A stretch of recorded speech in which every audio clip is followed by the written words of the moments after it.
निवडणुका राज्यामध्ये चालू आहेत. प्रदेशाध्यक्ष असतील, विजय वडेट्टीवार जे असतील, थोरात साहेब आहेत किंवा आमचे सगळे नेते मंडळी, सुनील केदार आहेत, यशोमती ठाकूर आहेत, सगळे आपापल्या जिल्ह्यामध्ये आणि आपापल्या विभागामध्ये ताकदीनं प्रचारामध्ये त्या ठिकाणी आहेत. पुण्यामध्ये आम्ही जिथं शक्य आहे तिथं युती त्या ठिकाणी केलेल्या. काही ठिकाणी आमच्या कार्यकर्त्यांची इच्छा होती की पक्षाचा विस्तार झाला पाहिजे, निकाल काय लागतो याच्यापेक्षा चिन्ह पोचलं पाहिजे, आणि पुण्यात काही ठिकाणी आम्ही तो प्रयोग केलेला आहे. साताऱ्यात पृथ्वीराज चव्हाण साहेबांच्या नेतृत्वाखाली निवडणुका लढवल्या जात आहेत. सांगलीमध्ये विशाल पाटील आणि विश्वजित कदमांच्या नेतृत्वाखाली निवडणुका लढवल्या जात आहेत. सोलापूरमध्ये प्रणिती शिंदेंच्या नेतृत्वाखाली निवडणुका सुरू आहेत. आणि कोल्हापूरमध्ये आम्ही इंडिया आघाडी, महाविकास आघाडी म्हणून जिथं शक्य आहे तिथं आघाडी करून आम्ही या निवडणुकीला सामोरं जातो आहे. मला वाटतं अभ्यास कच्चा आहे विरोधकांचा, आणि काही माध्यमांमध्ये पण हे आले त्यांचाही अभ्यास कच्चा आहे असं मला म्हणावं लागेल. कारण की या नगरपालिका, नगरपरिषदा बऱ्याच अंशी आपण आघाडी म्हणून अनेक ठिकाणी लढवत असतो. आता वडगावमध्ये आम्ही विद्याताई पोळ म्हणजे यादव साहेबांची आघाडी, ही काँग्रेस प्रणित आघाडी, आम्ही 15 वर्ष काँग्रेस प्रणित आघाडी म्हणूनच लढवतो. आता कुरुंदवाडमध्ये म्हणून आम्ही त्या ठिकाणी लढतो आहे. आजऱ्यामध्ये काँग्रेस म्हणून आम्ही निवडणुकीला सामोरं जातो आहे. कागलमध्ये पहिल्यांदा आम्ही नगराध्यक्षाच्या पदाचा उमेदवार दिलेला आहे.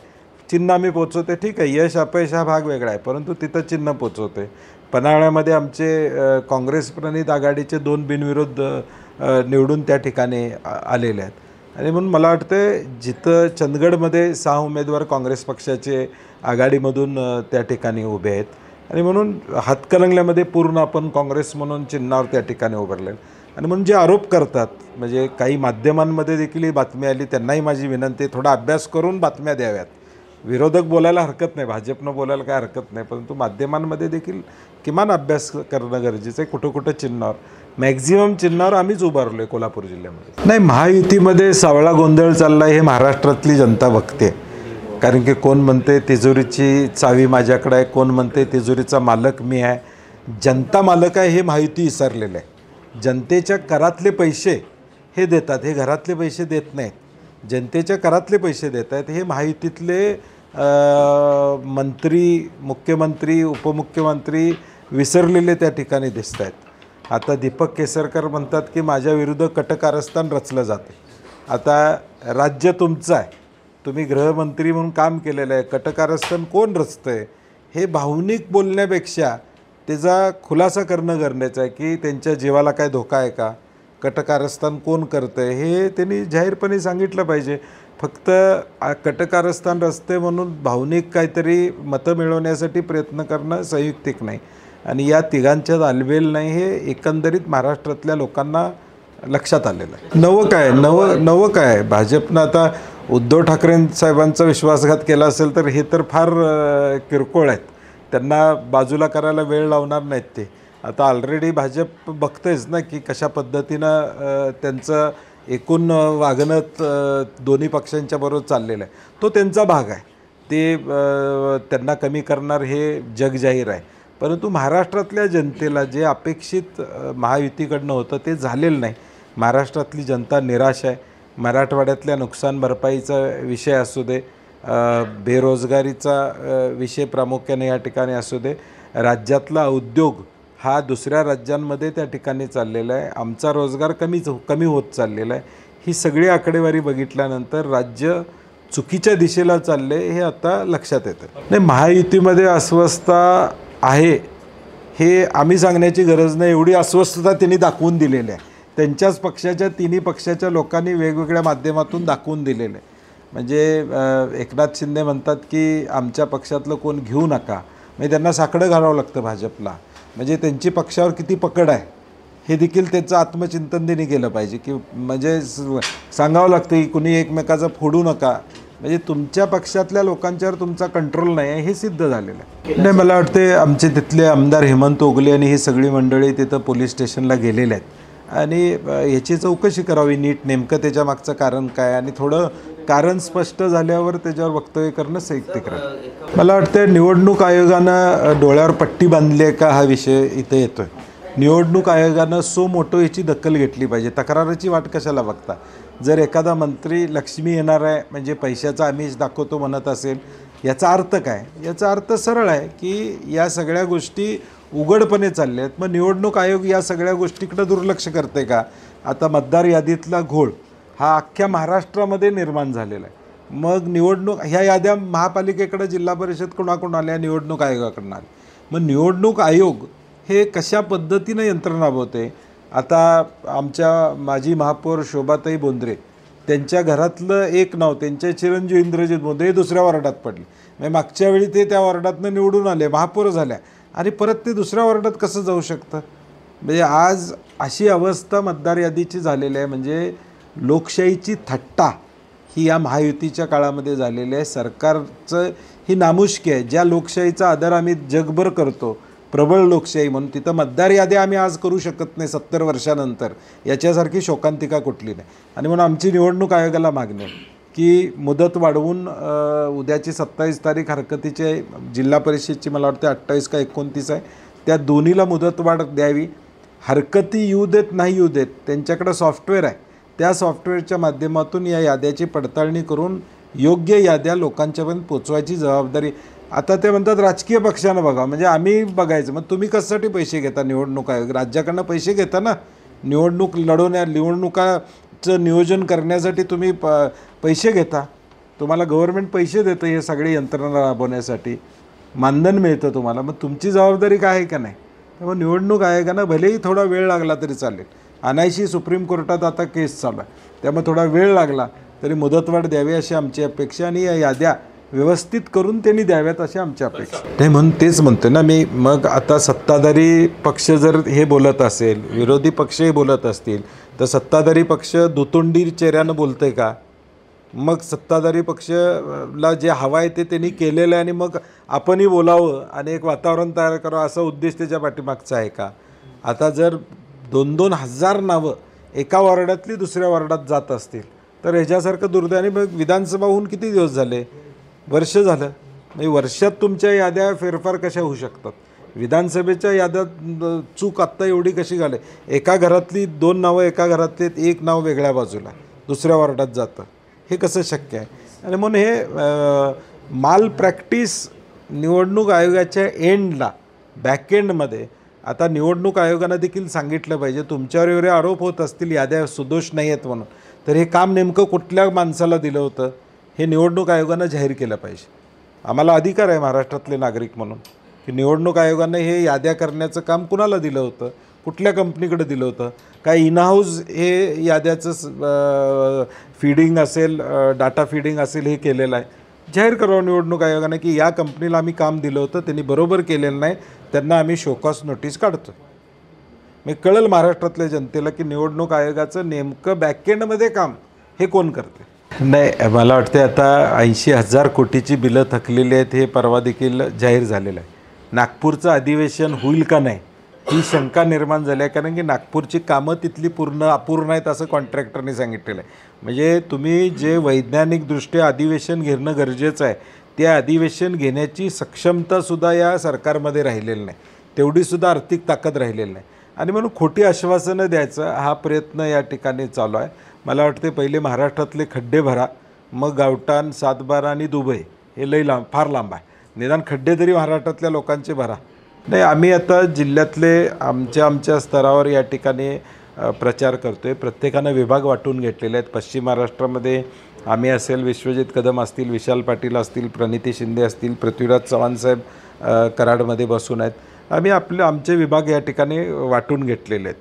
परंतु वरून कोण आणण्याची आवश्यकता आम्हाला त्या ठिकाणी नाही आहे. त्यांना लागणार आहे, कारण की खोटी आश्वासनं द्यायची आहेत, खोटे निवेदन, खोटं 1 लाख कोटी 2 लाख कोटीची आश्वासनं त्यांना द्यायची असतील, त्यामुळे मुख्यमंत्र्यांना यावं लागतं, सांगावं लागतं की एवढे पैसे मी देणार आहे. स्थानिक नेतृत्वात ताकद नाही मतं घेण्याची, हे सिद्ध होते. ह्या पक्षीय पातळीवरच्या निवडणुका वेगवेगळ्या होतात, सगळीकडेच होतात. म्हणजे महायुती असू दे, महाविकास आहे, जिथं त्यांना युती करणं शक्य आहे तिथं त्यांनी केले असेल. परंतु ते लोकांना काय सांगतात हे महत्त्वाचं. लोकांना जे खोटं सांगतायत दोन्ही पक्ष, महायुतीतले तिन्ही पक्ष, ते लोकांनी जाणलं पाहिजे असं आमचं मत आहे. हे वेगवेगळे लढून मताचं डिव्हिजन करून स्वतःची पोळी भाजण्याचा प्रयत्न करतील, परंतु आज ते एकमेकाला शिव्या देतात, उद्या पोस्ट पोल अलायन्स करणार आहेत का? जनतेने विचारलं पाहिजे त्यांना. तुम्ही मतं मागायला लागले आता स्वतंत्रपणे, पोस्ट पोल अलायन्स तुम्ही करणार आहे का, किंवा असंच थांबणार आहे तुम्ही? त्यामुळे हे लोकांना फसवायचं काम महायुतीतले लोक त्या ठिकाणी करत आहेत.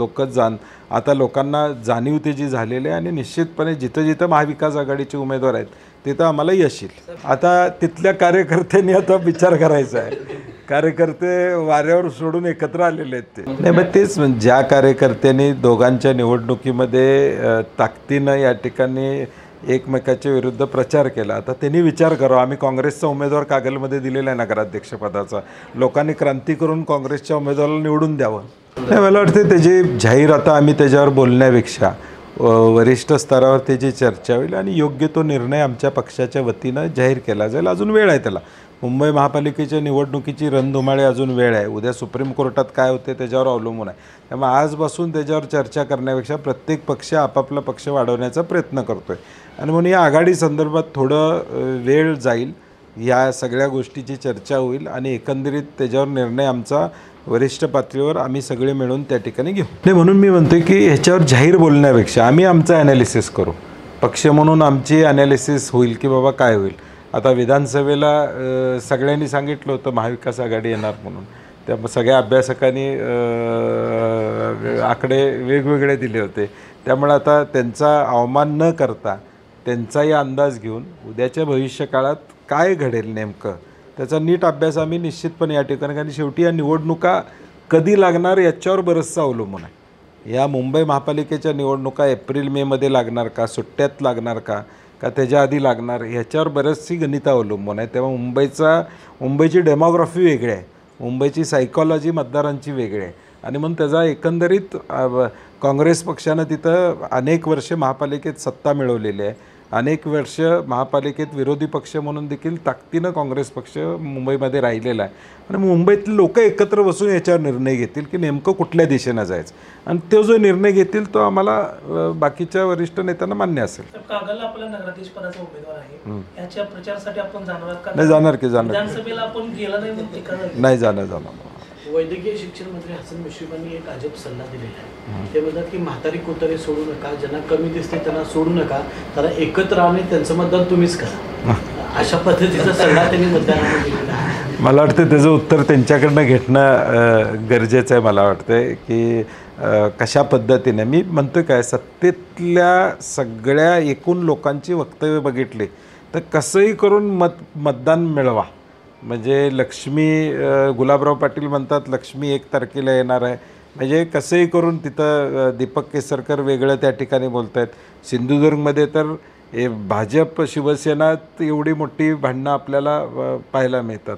विदर्भातही तीच परिस्थिती साधारणपणे त्या ठिकाणी आणि म्हणून या वक्तव्याची दखल निवडणूक आयोगानं घेणं अपेक्षित आहे. मला वाटतं आता TETचा निर्णय सुप्रीम कोर्टानं कन्फर्म केल्यानंतर या TET परीक्षेचं नोकरीत असणाऱ्या सर्वांना अत्यंत महत्त्वाचा असा एक गरज झालेली आहे आणि मग या गरजेपोटी अशी कृत्य सत्तेतले भाजपचे लोक करत असतील तर मला वाटते महाराष्ट्र विकायला काढला अशी परिस्थिती निर्माण झालेली आहे. म्हणजे आज एका बाजूला TET कंपल्सरी करण्याचा सुप्रीम कोर्टाचा निर्णय, त्यातनं मार्क काढत नाहीत.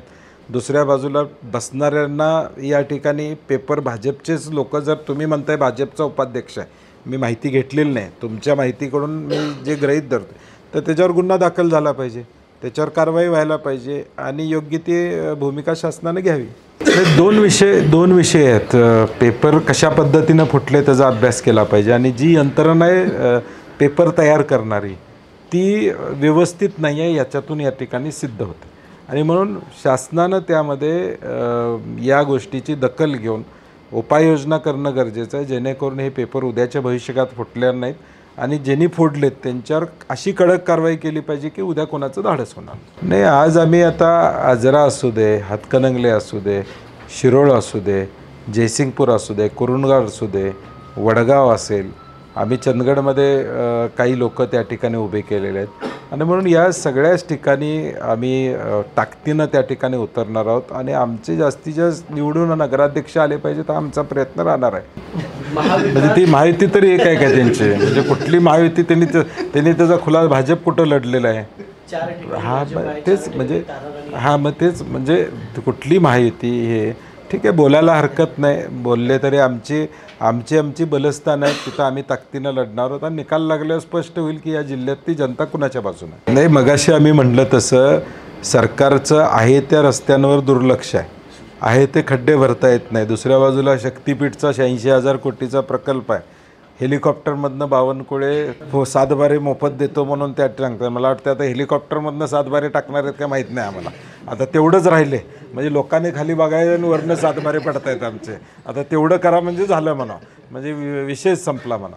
म्हणजे आश्वासनांची खैरात म्हणजे मला वाटते देशात आता एवढे आश्वासनं माहितीतल्या लोक देतात, कुठल्याही नेत्यांनी दिली नसतील एवढे आश्वासनं माहितीची त्या ठिकाणी मिळत आहेत अशी परिस्थिती आहे. नाही निश्चितपणे माझं त्यांची चर्चा झाली आहे त्या संदर्भात की बाबा ह्याच्यावर कारवाई होणं अपेक्षित आहे की महाराष्ट्र शासनाचं लक्ष या रस्त्यांच्यावर आहे का नाही अशी साशंकता त्या ठिकाणी आहे.